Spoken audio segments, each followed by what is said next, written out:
Optimal health for high performers. This is the Health Upgrade Podcast with Dr. Nawaz Habib. Hello, welcome back to the Health Upgrade Podcast. This is Dr. Habib, and I'm very, very excited about today's episode. We just finished recording with Brendan Vermeire. Brendan is one of the coolest guys I think I've ever met. We had the opportunity to connect when we both spoke at a microbiome labs and PLMI event in Denver in September last year. And we hit it off with just this entire conversation that had everything to do with the modulation of microglial cells. And if you remember, microglial cells are the immune cell, the primary immune cell in the brain that's required for optimal brain function. And Brendan's entire business is built around the concept of microglial activation syndrome. And I love the conversation that we just finished having with him. Myself, JP, and Brendan really went deep into the science and then pulled right back into a lot of the clinical tools, the best exercises, the best way to help to maintain and optimize the state of these microglial cells and how important it is to mental health, physical health, metabolic health. Just an overall wonderful conversation with Brendan Vermeire. I hope you enjoy this one. We'll catch you at the end of it. Welcome back to the podcast, everybody. It's Dr. Habib here with JP Erico, our co-host, and our wonderful guest, Brendan Vermeire. Thanks for joining us, Brendan. Thanks for having me, my friend. I'm excited to chat with you both and talk about some cool science stuff. Absolutely. We're gonna really dig into the nerd science here a little bit. I think it's something I'm very interested in, JP is very interested in, and something that you promote a lot on social and in your work. Why don't we get started with what brought you into the functional world to begin with, a little bit about your journey? Yeah, no, certainly it could be like a super long sob story. I've gotten really good at sort of consolidating it because my background is nutrition and fitness. And so I come from the world of metabolic physiology and optimizing health and performance more through that metabolic lens, lifelong athlete and fitness buff and all that stuff. And so in the early stages of my career, I was like 18, 19, 21-ish. I was actually really struggling with my mental health a lot. And certainly these days, like metabolic psychiatry is starting to kind of pick up momentum as a thing, which is probably like 3 decades overdue, but nonetheless, here we are. And so I'm glad to see that because certainly if we're talking about root cause factors of mental, neuropsychiatric, neurodegenerative stuff, that metabolic component is huge. But part of the point I want to make is I had the metabolic health. I was very fit, very healthy. My mental health struggles were not metabolic in origin, right? And, I went through my whole scary thing of being, hospitalized after a suicide attempt and, going through a really toxic relationship that ended with her killing herself. Like there's this, crazy backstory to all of it.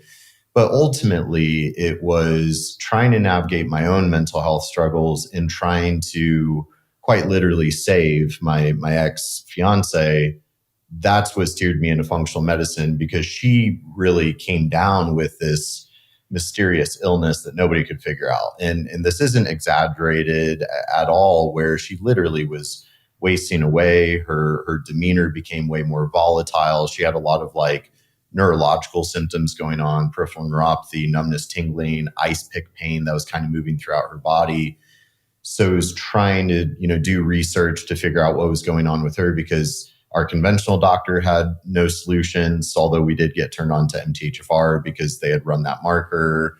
We went to naturopathic, chiropractic, physical therapy, acupuncture, doing parasite cleanses, like nothing was helping. And so I started going down these rabbit holes. But ultimately, it was the research I was doing to try to save her that then steered me into functional medicine. And while she's no longer with us, I'm here. And now this has just taken over my life. So that's kind of the short of it. Thank you for your vulnerability and sharing. I can't imagine what that was like going through. But you learned from it, you were able to gain some knowledge and hopefully help a lot of people in the future dealing with mental health challenges to not go down that same path, right? We can't For sure. really, we can use what's in the past to try to benefit everybody in the future and the present. So thank you for that work and for sharing that. Oh, no, thank you guys. I mean, that's the goal, right? Paying it forward. There's a lot of, turning your pain into your purpose and your mission. I always like to say that my work is my medicine. And I mean that pretty literally. Like my work and my service in this realm is very therapeutic for me, as I continue navigating my path. So it's a pleasure. Absolutely. It's how you heal. And I appreciate that. So let's get into some of those mechanisms, some of those learnings that you've had over the last few decades, I imagine. So let's dig into it. You're really focused on microglial activation as a major driver of mental health conditions and other brain-based challenges. We talk a lot about microglia, but why don't we do a little basic intro and then start talking about some of the more clinical findings that you've been able to help people overcome? Yeah, absolutely. I'd love to. I think it's really interesting. We're in this age of information and so much research is coming out. It's a rapidly evolving field. But I will start by boldly saying, it's impossible to really be up to date on the research of neuropsychiatric conditions, neurodevelopmental or neurodegeneration, which that's on a spectrum and people don't get that. And the microglia are really what regulate that, of whether we're talking about the fact that autism is now 1 in 36 American children, whether we're talking about, depression being the leading cause of morbidity worldwide, whether we're talking about Alzheimer's being the 6th or 7th leading cause of death for Americans, or cerebrovascular disease. The microglia are at the heart of this. And so, for a long time, we've kind of been taught and told and sold this narrative by pharma that, mental illness is really the result of brain chemical imbalances. We don't know why it happens. There's a genetic factor. There's not really anything you can do about it. So you take the neuropsychiatric drug that balances the brain chemicals and you talk to somebody, right? And the monoamine theory of mental health and exactly. Pharma. It's not wrong, but it's just so limited. It's just such a tiny little piece of what's really going on. We talk a lot on the podcast about the sort of the triangle of the autonomic nervous system, metabolism. So I'm really fascinated by the fact that you jumped right in, 1 minute in, you were talking about, metabolic dysfunction really being a big driver. And then the innate immune system and the microglial cells are part of that innate immune system. And all three are really the core. They're the three stools that hold up, the three legs of the stool that hold up everything in your body. So when one of them is dysfunctional, it affects everything else. So, to your point. Yeah, exactly. The monoamine theory, at this point, it's outdated, right? It's incomplete. It's outdated. It's not wrong. But, now as we're really seeing, it's there's a lot of upstream physiological factors that are probably going to be going on before we see sort of this, transmission dysregulation, right? And so the microglia, just defining those for the audience, obviously, of the innate white blood cell of the central nervous system, right? And they are nearly identical in structure and function to the peripheral macrophage or monocyte. In fact, they used to, think the microglia were macrophages that had migrated into the parenchyma of the central nervous system. And they're like, wait, these have totally different cellular origins. These are different cells, but very similar. And so I always like to refer to these microglia as both the architects and the guardians of the central nervous system, because they are the sentinel immune cells. If there's an insult, pathogen, foreign invader, whatever, they're tasked with fighting it off, clearing it up with, the cleansing fire of inflammation and its oxidative mechanisms with inducible nitric oxide synthase and all that cool stuff. But there's also this extremely powerful sculpting and regenerative role that they play. So when we talk about the neurodevelopment that happens in utero, and obviously the first however many years of life, it is the microglia sculpting and then maintaining the neural networks. and ideally preventing the degeneration. And so the fact that we see neurodevelopmental disorders on the rise, mental health disorders on the rise, neurodegenerative, the microglia steal the show. Yeah, and they actually also build the vasculature. They build the connections. They promote oligodendrocytes and the myelination of those connections. So they're involved in white matter development. They control the astrocytes, which are the cells that literally sit on top of both the vasculature to maintain the blood-brain barrier, and also the synapses and control. They're basically almost like the muffler or the volume control on synapses. They're incredibly important, and yet they listen to what the microglia have to say. It's interesting that you say that in your mind the microglial cells are really just like macrophages, and then you said monocytes, and I always think of it sort of as an unfortunate artifact of history that circulating monocytes that migrate into tissue and differentiate into macrophages are called macrophages, because the microglial cells in the central nervous system, they don't come from monocytes, as you said. That's not how they are derived. The microglial cells are there with you from the earliest stages of gestation, and we spent some time talking about that on neurodevelopment and in gestation, how that process happens. And those same microglial cells, we're actually talking about the same exact cells, are with you from the earliest stages of neurodevelopment in utero, all the way through until your death. And actually, we actually had Dr. Maria Tremblay on, and I've continued to dialogue with her and working with her. 8 hours after you're dead, those microglial cells are still roaming around in your brain trying to fix things. So they're just the most fascinating cell to me. I mean, it's just unbelievably important. And you're right. Yes, they are immune cells in their origin, but much the same way those same innate and tissue resident macrophages in your liver, in your kidneys, in your heart, your lungs, et cetera. Yes, they're capable of being your defenders and protectors, but you almost don't want them doing that. That's like the last thing that they should be doing. They should be maintaining and supporting and regenerating after damage the tissue, because that's really the job. And when they do that, you're healthy. So let's dig into how those microglial cells in the brain can get dysfunctional. Absolutely. And that becomes that's why microglial activation really became it's literally the focal point of everything about my career. It's the focal point of my branding and my business model and my methodology and the panel that I developed of what biomarkers do we use to qualify the likelihood of microglial activation and neuroinflammation.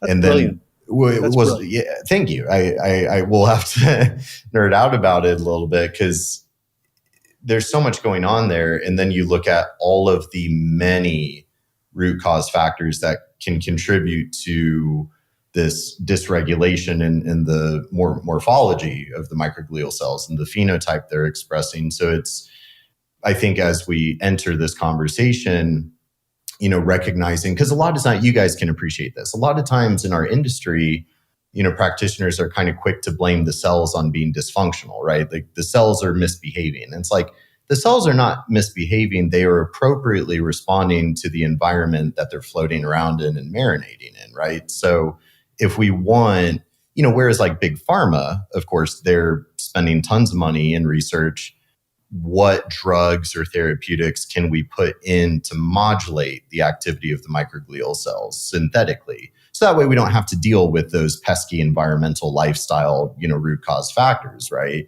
Let's just, flip the switch and get them to do what we want them to do. But what we have to talk about from a functional perspective is, what input signals are changing the milieu, the cytokine, chemokine, oxidative, nitrosative milieu that is then triggering, the polarization of the microglia to this excess of the pro-inflammatory cytotoxic M1 phenotype, as you're alluding to. Yeah, no, it's definitely a wet wired system. When you talk to neurologists, they are very concerned about, okay, what's one neuron saying to another? They understand astrocytes, and they are willing to include them in the mix and the discussion, but it's very rare to find a neurologist who's actually really interested in talking about inflammation, talking about the effects of, again, I'm going to come back to it because it's so important in the three legs of the stool, the role that metabolism plays. We know that as immune cells transition from that state that they're in normally, which is that neurotrophic state in the brain, that tissue supportive maintenance role that they play. When they're in that role, oxidative phosphorylation is going strong, their mitochondria are healthy. But when they shift into that inflamed state, damage starts to happen inside that immune cell itself. There's damage that's happening at the mitochondrial level. They aren't producing energy in the same way. They shift over to a oxidative or a fermented state where they're relying on glycolysis. So you can actually see them start to malfunction themselves. They're also causing dysfunction externally. You have to slow that down. You have to bring it back to that healthy neurotrophic state quickly, because if it just stays there, those cells do become dysfunctional. What are some of the things that you look for? Because you said you're developing a panel to look for the signs that those microglial cells are getting dysfunctional. Yeah, I mean, there's a disconnect between obviously like what scientists can measure in research laboratories versus what we can measure commercially through biomarkers. So I do think in time we will have more clinical biomarkers commercially available that are more specific to microglia activation, but we already have so many. For example, like good old fashioned classic C-reactive protein. We see that microglia cells can actually produce C-reactive protein. We see that C-reactive protein can increase pericellular permeability of the blood-brain barrier. We see that CRP is associated with neuroinflammation, right? While the traditional argument of CRP of like, oh, it's only made by the liver, interleukin-6, it's really just peripheral inflammation, and that's simply not true. There's copious amounts of research that show otherwise. But then we can get even more specific with more advanced biomarkers. So some of the ones that I've identified as being most pertinent for microglial cells, like yes, CRP, but I think more specifically myeloperoxidase, neoterin, MMP9, quinolinic acid, looking at some of these markers reflective of, glial activation, immune activation, inflammation in general. And then part of what I did, because I like to think I'm clever, is, looking at some of these immune activation inflammatory markers. But ultimately, to your point, JP, if there is enough, I think of neuroinflammation as a spectrum. You don't have it or you don't have it. It's where is it? It's in constant flux. Every time you get a little stress or a little bug or some sort of insult, it's going to flare up. And to your point, it should resolve. It should calm down.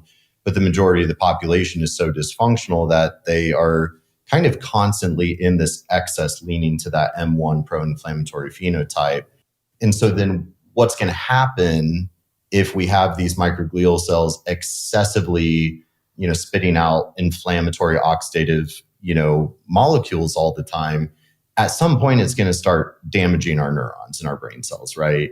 So this is where neurofilament light chain has emerged as far and ahead the single best biomarker that we can measure in the blood that is directly related to brain cell damage and neuron damage. So my strategy is looking at these markers in the blood reflective of all of this, and also looking at that neurofilament light chain, because you can kind of get this picture of, you could have somebody with lots of inflammation, but it's not yet to the point that's causing like neurodegeneration.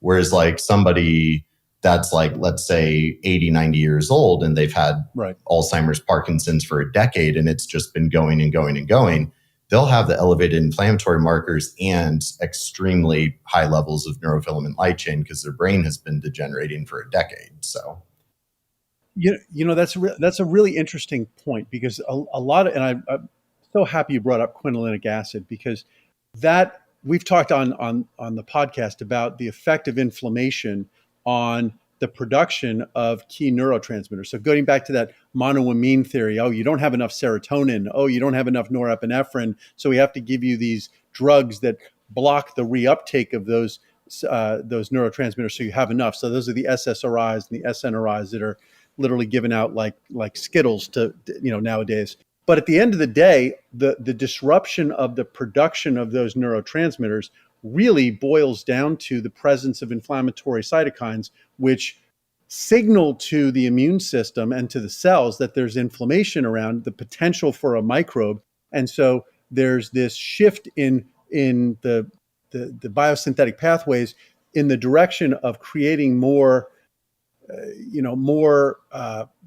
free radicals, reactive oxygen species, et cetera. And, that's part metabolic, that's part inflammatory.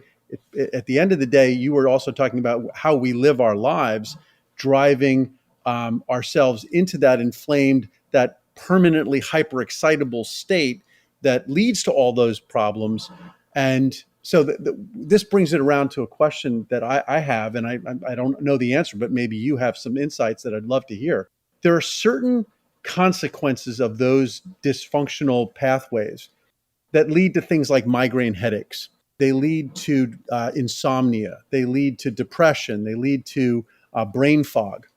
Some of those are associated with long-term neurodegenerative problems, but other ones are actually considered at this point to be almost signs that you're not going to have neurodegenerative problems. And I'll give you an example of what I mean. Migraine headaches, if you talk to the top leading migraine specialists, they'll say, oh, it's terrible that you're suffering with migraines, Mrs. Jones, but the good news is you're less likely to have Alzheimer's. Okay. I'm sure I want to make that trade-off, but okay. But at the same time, you're not getting enough sleep or depression or other things that are associated with the same inflammation. They are associated with a higher level of neurodegenerative disorders. Do you, and maybe we're just going to blue sky here, but do you have any thoughts on why it would be that some of the consequences of neuroinflammation would be protective against neurodegeneration while others seem to almost promote it? Do you have any thoughts? I mean, and maybe we're going to dive off a deep end into just speculation here, but do you have any thoughts? Yeah, I definitely do. I mean, I'm all for speculation and theory because that paves the way for what research needs to be done. And, with that, for example, I remember when I was developing I have a 40-hour course that's just on this one subject, right? And deep dive into the science and the biomarkers. And I specifically remember it was either a paper more so looking at maybe like erythrocyte sedimentation rate or fibrinogen, one of the two. And what the paper was really arguing was, well, actually, like when we have, this inflammation, it's neuroprotective, right? Because this is where, to your point, we have to kind of back up and it's like, neuroinflammation is not bad, unto itself, right? Chronic, dysregulated, non-resolving neuroinflammation is really the issue. Like if I get COVID for the 5th time tomorrow and then I have a fever, like I want that neuroinflammation and inducible nitric oxide synthase and microglial response to defend my brain from that COVID. And so, we don't know all the answers, but it would be interesting to see some of that, of ultimately the individuals that maybe they're having, the migraines or even sort of anxiety, insomnia, brain fog, depression, some of these sort of like acute symptoms of a neuroinflammatory process. But if the neuroinflammation is able to get the job done and resolve, the microglial cells are able to, like one of the things I've seen through literature is, obviously we've got like our quiescent microglial cells and then activated with the major phenotypes, M1 pro-inflammatory, M2 anti-inflammatory. And then there's like subphenotypes, and that goes to just a different meta level. But it seems too like these microglial cells, they're dynamic enough. They can be a little bit M1 and a little bit M2. They can be pleiotropic. They can, maybe be pumping out some inflammatory mediators and some neurotrophic, neuroprotective mediators at the same time. So I kind of think of it as like that, like somebody that's forging like a sword or something. They stick it in the fire to make it malleable and bang it into shape, then dip it in the cold water to sort of harden it, freeze it. I kind of picture that with how the microglial cells are modulating the synaptic connection. So I don't know. I mean, to your point with some of those symptoms, if they have a healthy, robust inflammatory response that resolves it, it could then be, neuroprotective in the long run. I think that's probably right.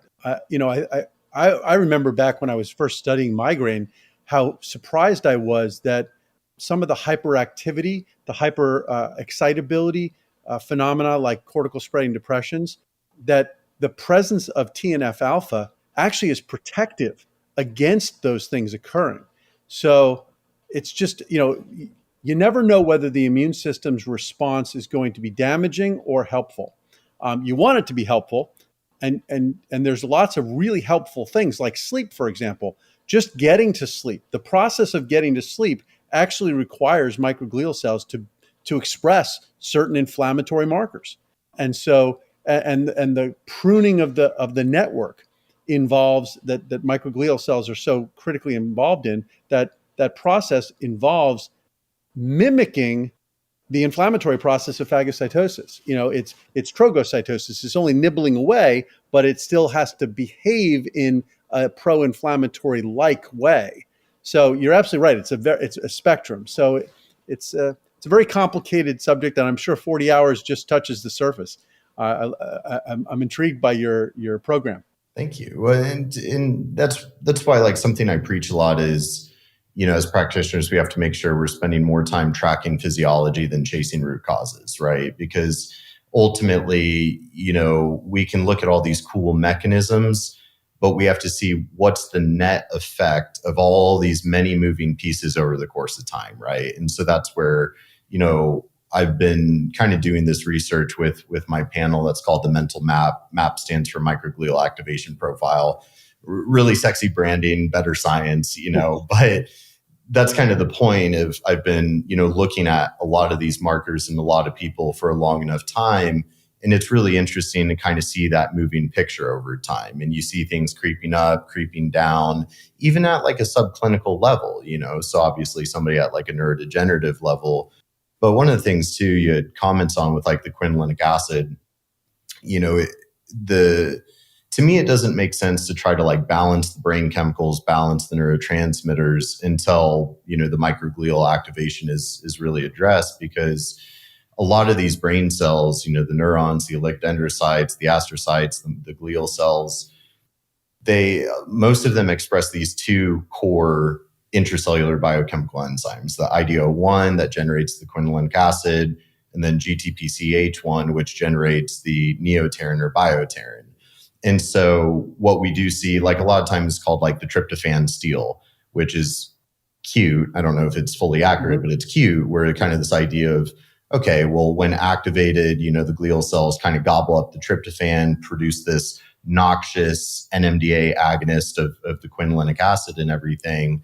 In neopterin, these two pathways run parallel. I mean, they're just biochemical pathways.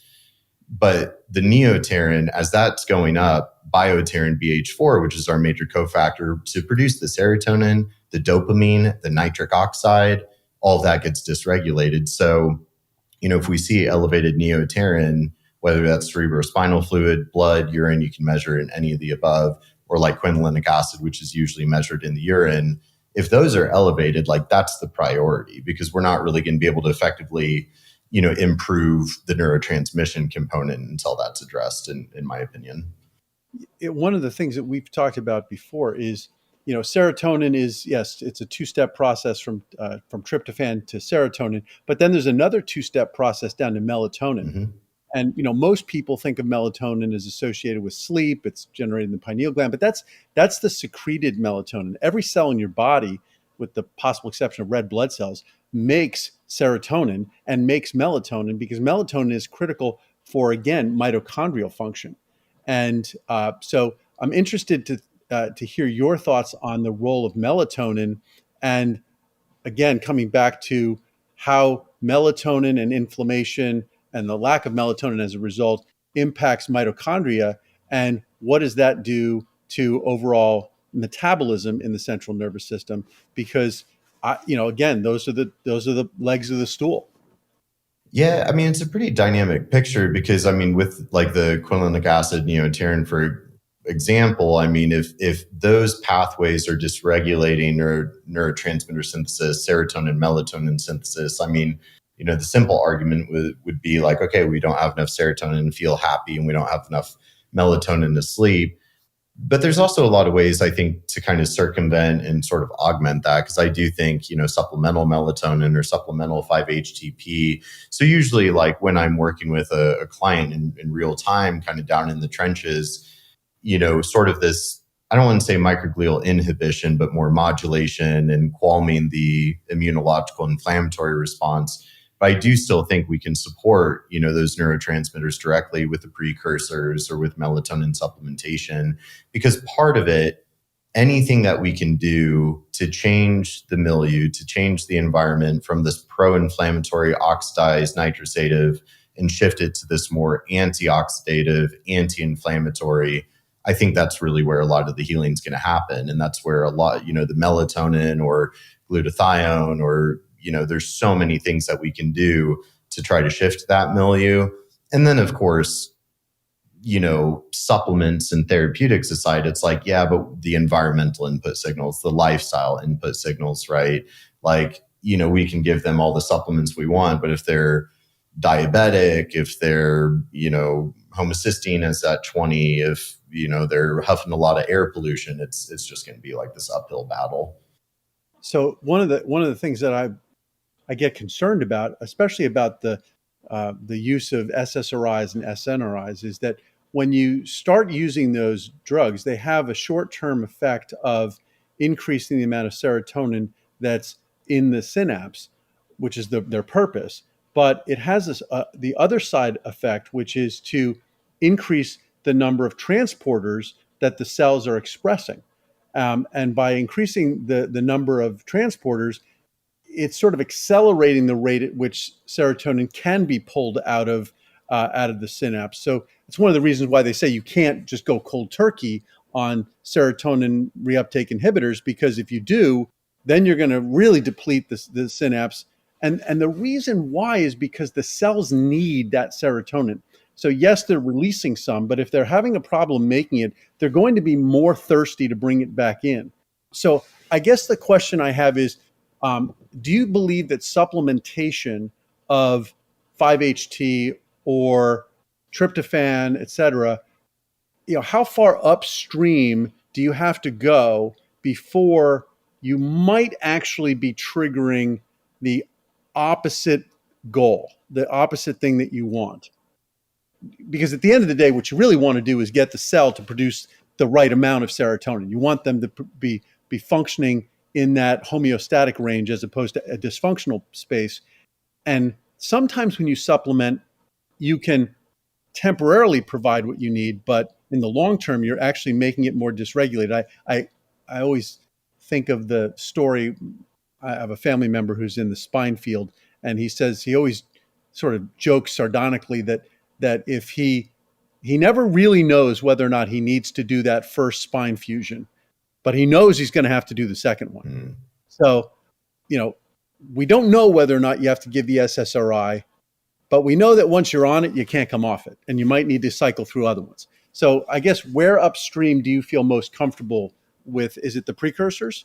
Well, it's a little tricky because part of it, even with like SSRIs as a good example, the literature shows that SSRIs seem to have a bit of an anti-neuroinflammatory effect and seem to promote, neuroplasticity. And something that really interests me about like pharmaceutical science and the pharmacokinetics is like, okay, maybe the mechanism that the drug is really acting upon, working upon is, blocking the reuptake of serotonin. But then what's the physiological effect? Because like the SSRIs seem to activate tyrosine kinase B and get the transcription and production of BDNF going and seem to have this sort of anti-neuroinflammatory effect to some extent, which is why like the SSRIs get used a lot for, chronic pain and chronic fatigue and stuff like that as well. In neurotransmitters were like my first love. scientifically. Like it was like the first thing I'm like, this stuff is so cool. And the deeper and deeper I get into it, the more nuanced it really gets. Because then you start looking at, like I was just having a conversation with some practitioners earlier about the clinical validity or perhaps lack thereof, like urinary neurotransmitter testing. What do we do with that tool? And is it really reflective of what's going on in the CNS? Because you start looking at some of those components of like receptor quantity and expression, saturation. You see the same thing with like testosterone replacement therapy, for example. You get guys on, 100, 200 milligrams testosterone a week. And as you're saturating those androgen receptors at the nuclear level, then, they're kind of becoming unresponsive. So you got to give them that next hit. But to your point, like if somebody is, already on an SSRI, the analogy, and it's probably grossly simplistic for the level of nuance that we're talking about, but it's like if you're trying to make orange juice, you can squeeze an orange as much as you want. But if there's no more juice in that orange, you're not going to get more out of it. So it's like you can keep blocking the reuptake of serotonin, but at some point, like you do need those cells producing the serotonin to begin with, which is where those precursors come in. And then you start sprinkling in like the nuance of the psychobiome and all of that. It gets really convoluted really quick. Yeah, and the question is, if you're providing the precursors, but you haven't changed the way the cell is using the tryptophan, yeah, are you actually accelerating the amount of quinolinic acid, kynurenine, and the rest of the pathway? And again, it's so funny because the end of that pathway, quinolinic acid is sort of the penultimate, product of that synthetic pathway. It's actually NAD. And so the NAD is obviously so important for the mitochondria and the whole electron transport chain and oxidative phosphorylation. So, you've got melatonin and you got NAD and you've got, what's happening here when, as you said, you give an SSRI. Yeah. Okay. The pharmaceutical companies will tell you that that's blocking the reuptake of serotonin. It's leaving serotonin in the synapse and you feel better. Okay, but why is it having an effect on chronic fatigue when we use those drugs? Is it because you're actually enabling that reuptake of the serotonin, or you're enabling the serotonin to be utilized to make melatonin, and as a result, you're supporting the mitochondria? And because, is chronic fatigue at some level really a metabolic disease, not a central nervous system? It's actually a metabolic disease. So I agree with you. I think that it's far more nuanced than I think we're ready to answer. But we're using the right tools to figure it out. I never give tryptophan, for the record. Like you're kind of alluding to that there. Of like, I never do the tryptophan, especially if they have any of the excess neuroinflammation indices or anything, or the higher quinolinic acid. Because in my mind, I'm like, I don't want to feed that pathway more. Whereas 5-HTP, one enzymatic reaction forward, you can't go into that pathway.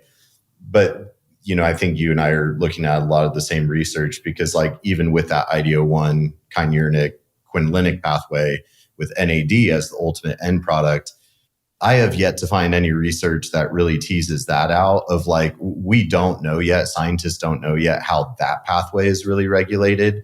We do see plenty of research that's like, hey, PTSD, neuroinflammation, neurodegeneration, all depression, a lot of these kind of neuroinflammation-based conditions, we constantly see the elevated kynurenic and quinolinic.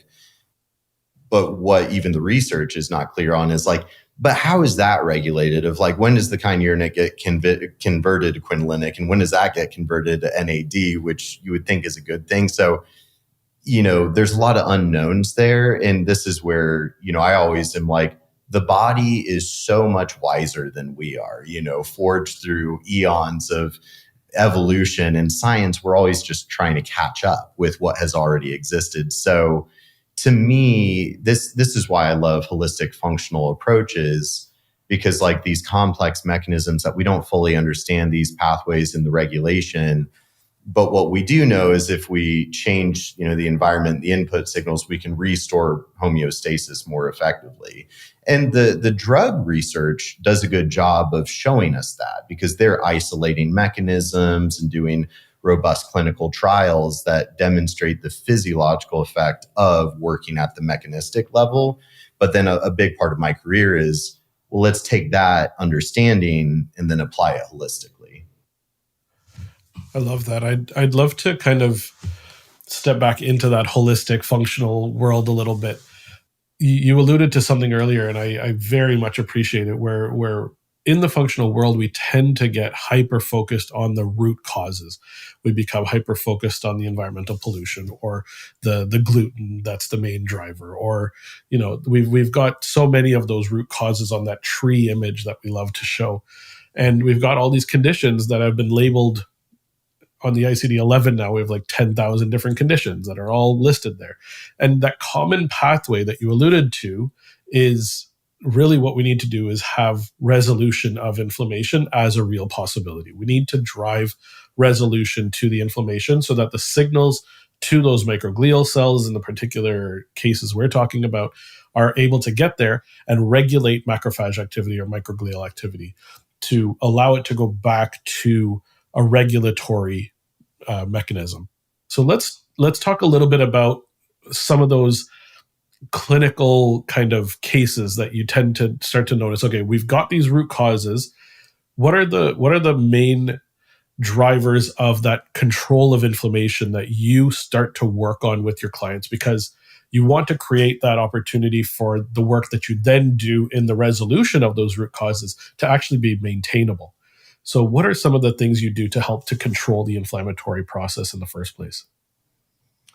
Generally, what I've found, and what's funny about our industry is, like, obviously we love exploring root causes. We love running lab testing. We love nerding out on some of this stuff. And we love to try to be bio-individualized. But at the same time, the population that we're working with are more in common than not. And so we are going to be probably doing a lot of the same work with this, people over and over and over. So, with sort of bio-individuality noted, I definitely keep finding my top 3 priorities from more of like a mechanistic perspective. It's nutrient status, blood flow and oxygenation, lymphatic flow, and microbiome support in general. Those usually become my top 3 priorities of, like, if I can restore, the microbiota and all the health implications of that, if I can optimize nitric oxide status for the sake of literally everything that does, which is conversation unto itself. And then just the essential nutrient status. For example, let me give like a real life. This just happened this week, where literally I had, these parents, reach out, a referral from another practitioner, right? And it's like this 15-year-old girl who, so she had COVID and strep throat about a year ago. Nothing has ever been the same since, and is having all these, brain fog, apathy, but even more scary neurological symptoms like rigidity or even like catatonia or kind of passing out sort of things. So they came to me really like brain on fire, neuroinflammation, stealth infections, long haul syndrome. Oh my gosh, all of that. And I kid you not, like, I did the most extensive, panel I think I've ever done with all of the fancy inflammatory infection markers, the procalcitonin, the galectin-3, the neoterin, all of it, you name it, it was on that panel. C4A, CD57, all of it. Not a lick of that. The immunological inflammatory markers, not any of them were really out of range in the slightest. But the things that stood out the most out of this like $2,000 lab testing, hypoglycemia, questionable hypoxia and like subclinical anemia, dyslipidemia, like very, very basic metabolic perturbations, right? And so my challenge to the parents was like, look, because they've already been through neurologists, rheumatologists, immunologists, infectious disease, cardiologists, and all of them scratching their heads going, autonomic dysfunction, which, that's right up your alley with vagal stuff, yep. Right? And so my challenge to the parents, I'm like, I think nutrition is a big focal point here. I want you guys to see as, get a CGM, get a HRV. Are her episodes with her passing out and having these weird neurological things, does it correspond with blood sugar dips, blood sugar crashes, blood flow, right? So part of what I'm getting at is, are there some people that they do have major inflammatory issues? Yes. And it's easy to measure with the right biomarkers. But what I keep seeing over and over is people are really psyched out. There's a lot of psychosomatic, there's a lot of, nervous system dysregulation, autonomic dysfunction, but basic metabolic issues that are then driving a lot of these things. And people are so quick to like, well, what's the scary root cause and what's the silver bullet? And it's like, actually, I just need you eating more protein and stabilizing your blood sugar and getting your red blood cell and hemoglobin up. And then if you're still having issues, maybe we can talk a little bit more. So it's that really ties into some work that we've talked about on the podcast in the past that I did, probably 9 years ago when we went over to the UK and we were looking to find people who had a series of different medical problems that all seemed to run together. It involved headache because we were focused a lot on migraine and headache conditions, but it involved depression and anxiety, widespread pain, even things like asthma and sinusitis, sleep disorders, et cetera. And what we found was all those sort of conditions that run together are associated with that underlying autonomic nervous system dysfunction. And when you actually spoke to those patients, it's a lot. It sort of resonated when you talked about this 15-year-old who had sort of simultaneously or back-to-back COVID and a bacterial infection. What you saw was that patients oftentimes talked about the fact that there was some event in their lives, whether it was a surgery, an accident, even a psychological trauma like losing their mother or losing a sibling or something like that, that triggered them and that they've never been right since, and that they've had these symptoms. And I actually find it interesting because, I talk about the fact that if a patient shows up at a doctor's office today and says, listen, I've got, my stomach is a mess, my head hurts, I'm having sleep problems, I'm feeling kind of down, my nose is running, I'm having breathing difficulties. The first thing the doctor is going to want to do is find a root cause that is, culturing them for a virus or a bacterial infection and treating them with an antibiotic or something like that. But the moment that patient says, no, I've been having these symptoms consistently for 5 years, unfortunately, Western medicine just sort of throws up their hands and actually runs out of the room screaming, saying, not another one of these patients. And we're living with 10 to 12% of the population having these problems. And what literally 8 years of research has told me is that there's a program that runs in your brainstem, which I refer to simply as the sick program. And basically your brainstem is taking in billions of bits of information a day and having to process them the same way your optic nerve brings information in and has to process it for your visual field. It's telling you how you should feel. And there's a lot of preconceived bias that goes into that. And if you've spent a long time being sick, your brain begins to feel as if, or begins to function as if being sick and having these symptoms are what it's supposed to do. And there's a reason why that respiratory bug or that digestive bug, they all have the same symptoms, because the symptoms are designed for you to change your behavior so that you'll lie down, you'll stop eating, you'll sleep through the day, all of those things that you do when you're sick. It's being driven by the symptoms that you're experiencing. And we can get stuck in that mode. Our brains can actually get stuck. We do that with animal models. We get them stuck in that mode so that they'll experience long-term pain conditions that we can then study medications or treatments on. So I think that patients like that 15-year-old are experiencing that program being switched on and they can't switch it off. And that's why we're focused on how the autonomic nervous system can use neuroplasticity, change how the microglia are functioning so that you can unwind that sympathetic overdrive that they're stuck in so that they can experience sort of a resolution of all of those symptoms. So, maybe bringing this around to the autonomic nervous system, how do you incorporate modulation of the autonomic nervous system into what you do? I mean, obviously, meditation and deep breathing and things like that are really great tools, but what else do you do? Yeah, I'll speak to that. And then I want to ping it to Navaz because, like, while you were saying that, it had me thinking of, the majority of the rat models that they use for like PTSD specifically. Mm-hmm. I find this to be, such a fascinating area of research within kind of mental health, neuropsychiatric. The PTSD research that's coming out is so cool, right?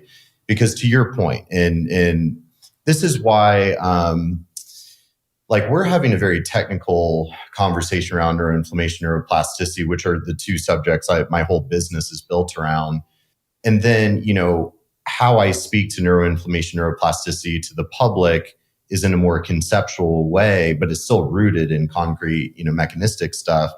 Because that's why I think neuroplasticity as a concept is so empowering, because people don't feel like there's something wrong with me and I'm going to be stuck this way forever. It's like, wait, you're telling me that I have the ability, I have the power to change the way my neural networks are literally wiring and firing, right? Like that's very attractive in general. And when I look at some of the trauma research where it's like, okay, they've got all these great established models for trauma and PTSD with rats of, the tail suspension test. Let's dangle the rats by their tails until they're traumatized and their glial cells are activated. Let's, inject them with LPS to activate the microglia. Let's do the forced swim test. They feel like they're drowning, or clamp their little mouse paws and electrocute the mouse paws until they're traumatized. Like these are all established models, right? Literal torture. Yeah, literally. It sucks. They all channel through the same mechanism. Whether you're doing it chemically, physically, electrically, just keeping them awake for too long, all of those channels bring it back through this threat response mode that the autonomic nervous system has. It views all of those threats and says, what do I do when I'm threatened? I entered that sympathetic overdrive. How do I get out of that? If you stay there too long, you're stuck. Exactly. And regardless of how they induce, the trauma and the stress response, the sympathetic response, the glial neuroinflammatory response, some of the therapeutics that they are looking at with some of that PTSD, like rat research, like even vitamin D, for example, of like, okay, we traumatize the rats, get those microglial cells, inflamed and everything, if you will, and do like high dose vitamin D. And that has sort of this modulating inhibitory effect on the neuroinflammation, or monoclonal antibodies, or, a big one that they're looking at a lot is minocycline, tetracycline antibiotic, crosses the blood-brain barrier, inhibits, AKA shifts the microglial phenotype. And then what's cool, because, right, they traumatize the rats and then see how do the rats socialize? How do they navigate mazes, stuff like that. And so to your point, what's really cool is even if all they do, traumatize the rats, okay, now they're avoidant, they're anxious, they're depressive, they can't navigate mazes, stuff like that. So we know that they have these PTSD symptoms now, and we know that their glial cells are activated, all these things. And then they'll just give something like minocycline to mechanistically treat the neuroinflammation. And now some of those anxiety behaviors and, symptoms kind of go away, just because they switched the glial activation and the phenotype there using an inhibitory agent. But that's where I think there's the fun part of the conversation of all the many things we can do to cause that shift. And then I'll ping it to you, Navaz, because something I preach a lot, you can't talk your way out of neuroinflammation. You can do all the therapy that you want. But like if you really are in this dysregulated, excess sympathetic tone, excess neuroinflammation, this heightened state, this cell danger response, you can't talk your way out of that. You can't reason or rationalize or logic. So Navaz, I'm curious too, because this ties in perfectly with modulating the vagal pathways and the cholinergic pathways. That's exactly right. The main driver that we have internally, and I love that you kind of brought up all of the things that we can do through research and through supplementation, through dietary, through talk therapy. They're all wonderful, but they can only work when the microglia are modulated into a state where they're in a regulatory neuroplastic functioning state. And the main driver that we have as an internal mechanism present on every single one of those microglial cells is that alpha 7 nicotinic acetylcholine receptor. That is the driver of that shift that our bodies have created internally. So there's nothing better than providing the right amount of acetylcholine via vagus nerve stimulation, via in the brain specifically, nucleus bacillus of Maynard being activated through vagus nerve pathways turning on, right? We need to be able to shift our state to parasympathetic, to rest, digest, and recover. And that's where we can then have the internal modulating effect. And that's where the talk therapy will work better. That's where specific supplementation will have a more beneficial effect. We have to create that state shift first. I think one of the biggest challenges that we have in how we talk about inflammation is that we've almost made inflammation into a diagnosis, when in reality, it's not. It's entirely a process. And it's a process that is adaptive to what's happening around. And what's often lost is that the control of the inflammation piece is the missing piece to this whole puzzle. I think that one switch, if it's flipped effectively, will allow for all of the other pieces to that process to start to work more effectively, more optimally. And that's where we can have recovery and health optimization and longevity and all of these fun pieces occur. But it all truly begins with being able to control the inflammatory process. There's this, I'm going to go to a fun analogy here just because it's my favorite movie, The Matrix. If you remember the conversation that Neo had with one of the elders, I believe it was in the second movie, he said, what's the difference between the machines that are using us in the Matrix and the machines that we're using to help the city of Zion work? And the answer was control. We have control over the machines that we're utilizing in the city to ensure that people can live, and they have control over us. We don't have control over them when they're utilizing us as batteries and the whole kind of idea of the Matrix. The key is control. The key is, do we have the ability to create that modulation internally? And are there mechanisms and tools that we can provide? And so this is where we come into vagus nerve activation exercises, vagus nerve stimulation potentially as a wonderful tool to be able to enable that. It's really, it comes down to that control piece for me.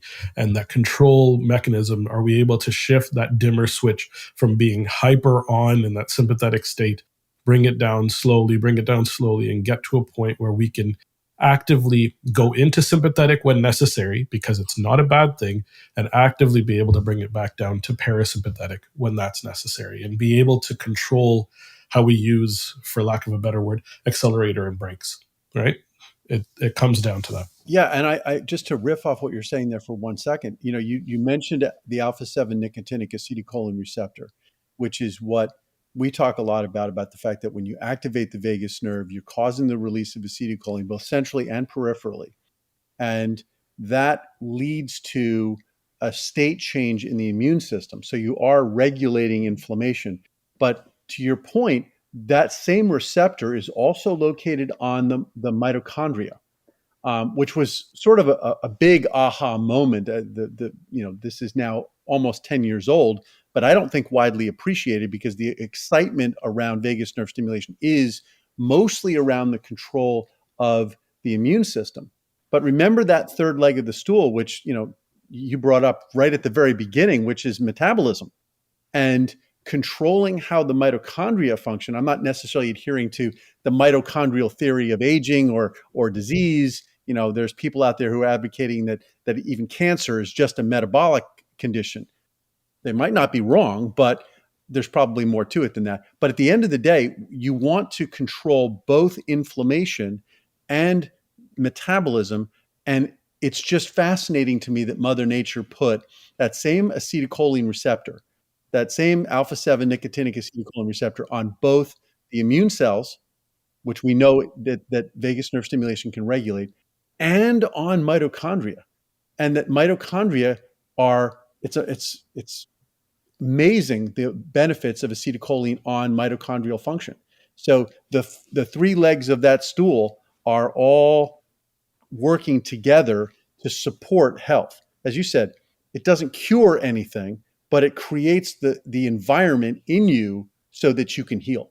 Because you can't simultaneously be in an inflamed state, in an energy deficit state, and in a sympathetically activated state and heal. You can't do that. You have to have all three of those systems in the right state, and then you can heal.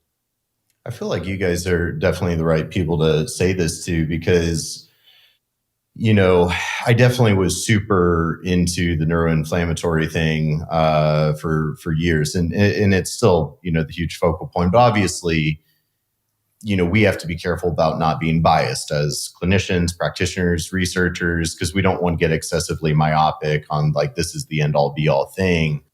And so something that I've been observing, and a lot of it's through the research I'm doing with, my mental map panel and just observing so many of these biomarkers. And then, like how nervous system regulation, which my friend Nicole LaPera like really popularized that sort of terminology. Like I kind of miss the days when we called it allostatic dysfunction or HPA, but nervous system regulation, that's become, the trendy phrase.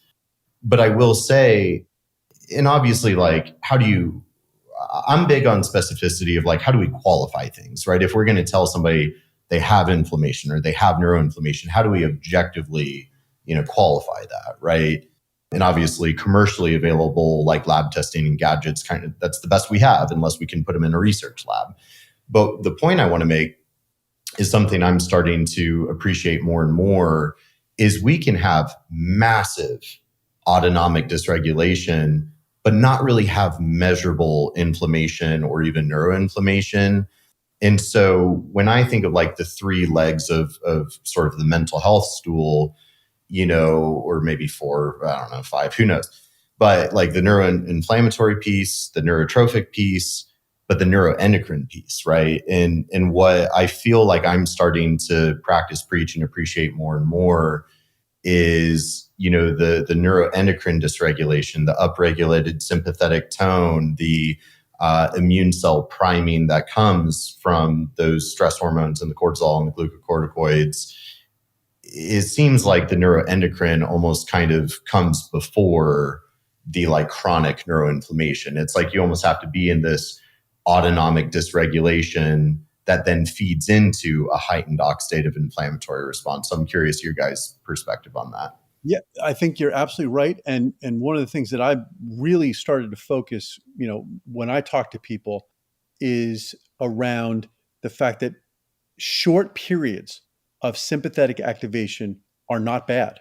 They're actually quite good. They're quite healthy. It's almost like a hormesis effect. You're getting that hormetic challenge to the system that allows you to then slip back into what I call parasympathetic recovery mode that allows you to heal and heal stronger.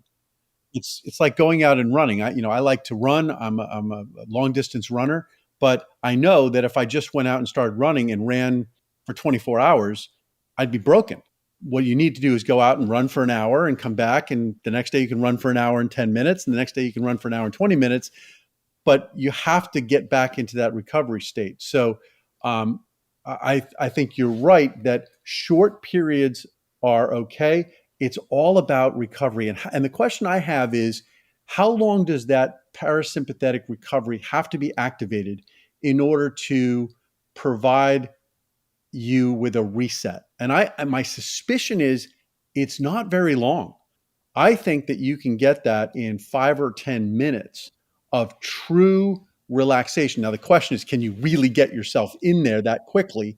That's where vagus nerve stimulation comes in, because it can trigger you into that parasympathetic recovery mode almost instantaneously and keep you there for an extended period of time. But if you need to move back into the sympathetic state, for whether it's to avoid getting eaten by a lion, you can do it.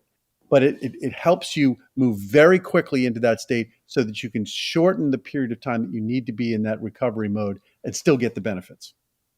I think what I would even add to that is this concept of the accelerator and brakes kind of works for this, because a car is only effective when it has both, right? If the accelerator and the motor are not working on this car, then pushing the accelerator, it's not going to go anywhere. It's a hunk of junk sitting in the garage. Where a car without effective brakes is actually dangerous, right? It becomes a danger to society, to those around, to the pedestrians, to the other cars. And that's the sympathetic side of things, right? When the accelerator is on, we need to be able to slow it down, and control of that accelerator function is great. The accelerator is necessary. It's the way we get places, but the brakes are necessary in the recovery piece. And I agree. There's a concept called active recovery at the end of a workout, for example, right? And I've been weight training now for about a year and a half, nowhere near Brendan, but doing something. And what I'm finding is, as your heart rate is elevated and you're working out and you're in this sympathetic state, you require a very short amount of time if you've trained it effectively. And this is a key component to individuality. If this person has done this many times and has gone into that sympathetic state, coming back to parasympathetic becomes much more easy. And it's something that can be trained. It's something that can be taught. It is part of this neuroplastic network of, here's what I need to do when I feel like I'm hyperactivated. And so you go and you sit, or you lie down and you do a little bit of deep breathing, focus on diaphragmatic, focus on nasal, slow everything down, listen to slow music. This concept, Andy Galpin actually did a really good set of these on the Huberman Lab stuff, on how do we initiate that recovery process. And one of the markers that helps to identify this is, how quickly does your heart rate come down, that heart rate recovery concept. And I talk a lot about it in the new book. So how quickly you are able to shift that state and teach yourself to shift that state literally comes down to your resilience and your ability to go sympathetic to parasympathetic as quickly as possible. And unfortunately, those who tend to deal with more chronic health conditions lack that resilience to be able to shift from sympathetic to parasympathetic effectively. And so that's the whole process of what I do with people, is I teach them how to come back to parasympathetic, teach them how to create that active recovery, and not just with exercise, but with all the other things that can trigger a sympathetic activity or a sympathetic signal going out to their cells. It's cool to this conversation's really becoming well-rounded and coming full circle, because hearing you talking about like weightlifting, exercise recovery, heart rate recovery, and JP mentioned being an endurance athlete. Like just this morning, I posted on Instagram about volume of oxygen, VO2, right? One of my credentials is I'm a metabolic technician. And back in my fitness career, that was one of my favorite things. Like I loved the metabolic testing and the lab testing, right? Where, we see very clearly like a low volume of oxygen, the maximum amount of oxygen that your body can use under exercise stress, a low VO2 as a marker of cardiovascular, cardiometabolic, fitness, associated with all-cause mortality, neurodegeneration, heart disease, depression, you name it. The ability to, because like we're talking so much about autonomic regulation and mitochondrial function and inflammation, the ability to increase your body's capacity to oxygenate itself. It's arguably the most fundamental aspect of health. And JP, to your point, not all sympathetic stressors are bad, right? Exercise is the perfect analogy. You go in the weight room and you're causing micro tears to your sarcomeres and everything, and then you give it the rest of recovery to rebuild back up. And for me, my first love in life was martial arts. I started karate as a young kid. And so obviously the proprioception and the athleticism and the fitness component, but the mindfulness and the control of breath, you're sparring and then trying to control your breathing through rounds, that deep diaphragmatic breathing and everything. So something, this is my fitness bias and stuff, but when I see so much content on social media of how do you regulate the nervous system, it's like maybe move your body, maybe exercise, maybe to your guys' point, resilience is earned. A high VO2 score is earned. Metabolic flexibility is earned. And, you do that by pushing into that stressful sympathetic place, and then obviously the backing off in the recovery. And so whether it's heart rate variability, vagus nerve exercises, VO2 measurements, and RMR, we have a lot of cool data points that we can capture to then illustrate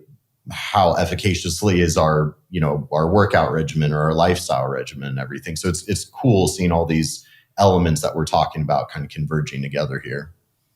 Yeah, and I just want to again put a plug in for the metabolic measurements as well. You've got things like insulin resistance measurements and glucose intolerance measurements. And I was just reading some articles that talk about, even at the age of 20 years old in people with BMIs that have never been over 22 or 23, simply being sedentary is enough to turn you into an insulin resistant individual. You're not going to evidence that with HbA1c levels that are high. You're not going to have circulating levels of glucose that are high, but you're still going to have a level of insulin resistance that is frankly not healthy.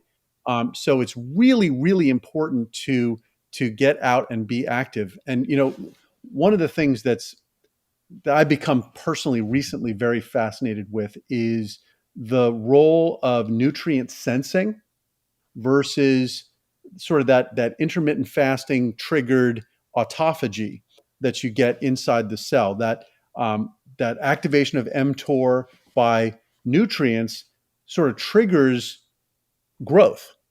And if you go through a fasting period, then the cells that are now starved for nutrients have to recycle. And I think of it as like spring cleaning / recycling that takes place in the cell, and it clears things out. It activates, a rejuvenation, if you will, of cellular function and metabolic function. One of the best ways to activate that process is through activating AMP kinase, which is what you trigger when you exercise. And, especially that endurance exercise, which I really like. But, endurance exercise is triggering that level of sort of more efficient oxidative phosphorylation, better mitochondrial function, healthier metabolism, in part because it's triggering that autophagy that's clearing out the garbage from your cells. And the one last piece I'll say is that I've always been of the understanding, from way back, that cells like your muscle cells and your fat cells require insulin in order to take up glucose. That your central nervous system and your immune system don't. They have alternative mechanisms for taking up glucose. But it turns out that endurance exercise and the triggering of AMP kinase triggers, even in muscle cells and fat cells, the ability to take up glucose in an insulin independent way. And so, even if you have a little bit of that insulin resistance, you get to that point. And from my own personal experience, when you start running, you get out there and you start running and you haven't been doing it for months or even years. And maybe it's even the first time you get out there, it's really hard. It's really hard. And if you just sort of keep at it, walk if you have to, you get to the point where, all of a sudden, and it may take you a year to get there at my age. I'm 55, it takes a long time, but you get to that point where you suddenly feel as if you could run forever. And that's that feeling where it doesn't hurt anymore. Now it's just fun. It just feels really good. And where you are metabolically is at that point where you no longer need the insulin. You can run without the insulin because your metabolism is now capable of providing the energy that you need through that AMP kinase pathway, through the ability to take up what it needs without insulin. It's like metabolic flow state. Yeah, exactly. I love that term. I love that term. Yeah, I was going to say that metabolic flexibility, it's earned. I like fitness because it's kind of the great equalizer. It's like you get out of it what you put into it, and there's no substitute. We can give all the supplements and biohacks and stuff, but yeah, I think I love the AMP kinase and mTOR autophagy. And one of the things recently I was posting about, you guys will appreciate it. Of, typically when we think of like fasting or caloric restriction, it's like, okay, well, it increases autophagy. But actually, like in the brain, I think it's the hypothalamus, don't quote me on that, but in different regions of the brain, fasting will actually inhibit autophagy in those brain regions, but upregulate neuroplasticity. And it's cool because like scientists are sort of theorizing of like, well, why would this make sense from like an evolutionary perspective? It's like, well, if you're like a fasting caveman and AKA you're in an energy scarce environment, you might starve to death. Like you need that neuroplasticity to adapt, to overcome, to sort of, think your way out of the situation. You have to have that sort of plasticity and malleability with your neural networks, figure out like, well, where's my next meal going to come from so I don't starve to death? So, a lot of times when I'm talking about neuroplasticity and neuroinflammation, I'm a big psychedelic advocate, but like because of how they work, but exercise. Like I was lecturing at like IMMH a few years ago, hundreds of psychiatrists in the audience and stuff. And when I was preaching about like exercise, sunlight being like major stimulators of neuroplasticity, neurotrophic signaling, they were all just like baffled and everything. And I'm like, well, guys, low hanging fruit, because even your muscle cells, like brain derived neurotrophic factor, it got its name because they thought it was brain derived. And then now they realize, oh, actually, when you move your body and you work your skeletal muscle, it produces metabokine or brain derived neurotrophic factor. And they're looking at using exogenous injected BDNF as treatment for type 1 diabetes because it regenerates the beta cells of the pancreas. It inhibits gluconeogenesis and glucose excursion, right? So there's so many cool things that come back to, thinking of your muscles as a healing organ system that has to be stimulated, that has to be worked. Yeah, I think muscle's been heavily overlooked for way too long, and we're finally in a situation where we have wonderful books and amazing people like you to bring these concepts to the masses and say, listen, like humans were built to move. We were built to move. And when we move, we function better. Every part of us. We don't build muscle for muscle. Yes, it looks good, but we build muscle so that our entire body functions better. Muscle is absolutely a healing organ. I love that you put it that way. And I don't think I'm glad we're at the point where people are finally being able to hear this as this is the real science. And if we could put exercise in a pill and sell it, it would be the most effective supplement of all time. So this is like the perfect time to quote one of my favorite quotes of all time, which is Soren Kierkegaard, his comment about walking. He said, above all, do not lose your desire to walk. Every day I walk myself into a state of well-being and walk away from every illness. I love it. I have walked myself into my best thoughts, and I know of no thought so burdensome that one cannot walk away from it. And it goes on to talk about the fact that if you stop walking, that's the fastest way to start feeling sick. So I read an article that talked about the fact that being sedentary, sitting was the new smoking. And I think that's exactly right. We have the ability to teach our brains and teach our bodies that we're healthy simply by getting up and moving. I like that quote. I don't know that one. I know, I think it was Hippocrates that said walking is man's best medicine or something to that effect. But I liked that quote a lot. Yeah, it's a good one. It's one of my favorites. That's awesome. Well, speaking of sitting for too long, I do want to be aware of the time and your schedule. And thank you so much for joining us today.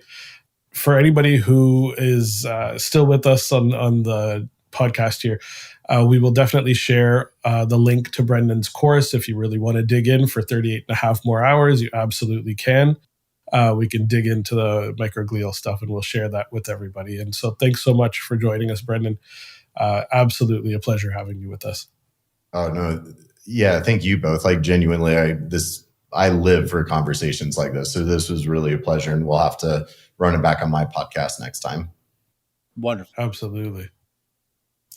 Thanks so much, everybody, for listening. Well, we'll see you on the next one. And please feel free to share this with one person who you think could benefit from this information. Wish you all upgraded health. Thanks so much.